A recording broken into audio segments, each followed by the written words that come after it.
Welcome to Boy Bakal Podcast mga tol. Talakayan natin ang reaksyon ni Colonel Busita tungkol sa usong-uso ngayon na NCAP. Sabi ni Colonel Busita, pwedeng ipatigil muna itong NCAP na ito dahil marami pa ang kailangang ayusin nitong MMDA. Tulad na lang sa mga road markings. Maraming markings sa kalsada, ang burado na. Hindi mo na mapapansin kung alin dyan ang linya ng motor, linya ng jeep, at linya ng mga private vehicles. Pangalawa, yung mga signage. Maraming signage ang hindi pa naayos. At yung mga traffic lights natin sa Manila. Maraming traffic lights ang walang timer. Mas maganda kasi kapag may timer. Malalaman natin kung malapit na tayo sa red light. Malaking tulong din sa ating mga motorista yung malinaw na linya ng kalsada. Diyan sa Manila, ang gulo-gulo ng mga linya. Hindi mo malaman talaga. Kahit sabihin natin na sumusunod tayo sa batas, lahat ng bawal pilitin nating iwasan para hindi tayo magka-violation. Pero nobody's perfect, ika nga.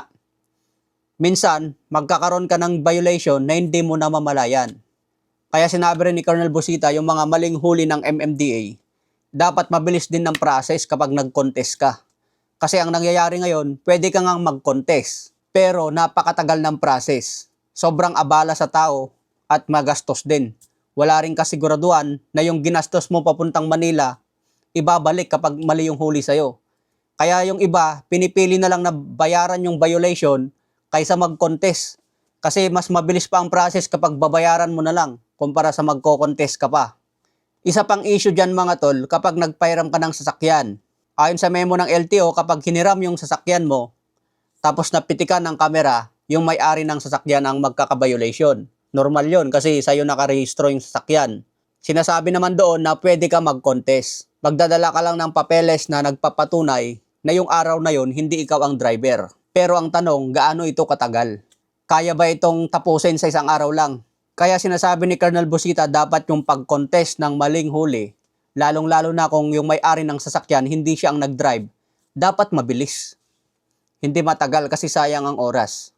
Papayag naman daw si Colonel Busita sa NCAP kasi maganda ang hangarin nito. Mababawasan yung mga enforcer na nangungutong.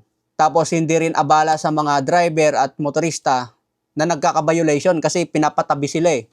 So minsan naabala sila dahil sa violation. Itong NCAP, kapag napitikan ka, hindi ka maabala, diretso pa rin biyahe mo pero may violation ka na. Tapos mapipilitan pa yung mga driver at motorista na maging madisiplina sa daan, hindi yung gulo-gulo, labo-labo. Pero dapat i-consider din kung saan sila nahirapan. Lalo ngayon sa Manila, iisang lane, siksikan yung mga motor. Maganda nga naman tignan mga tol kasi nakapila eh. Pero yung traffic na idinudulot niyan, sobra talaga. Kasi ang daming motor nasa isang linya lang. Paano kapag biglang umulan? Anong gagawin nila? Talagang mauulanan sila dyan. Kasi kung magmamadali sila lahat, mapipitikan sila ngayon ng kamera. Wala silang magagawa, violation. Imbes na pambili ng ulam, may babayad pa sa violation. Kaya nga sinasabi ni Colonel Busita, dapat pag-aralan itong mabuti para hindi naman pahirap sa mga motorista kundi makakatulong sa kanila. Kaya nga sabi ni Colonel Busita, serbisyo dapat, hindi pahirap sa tao, hindi negosyo. Kasi kapag sinabing serbisyo, makakagaan ito sa motorista, driver, at syempre hindi sila dapat pagkakitaan. Okay mga tol, drive safe tayo lagi, ride safe.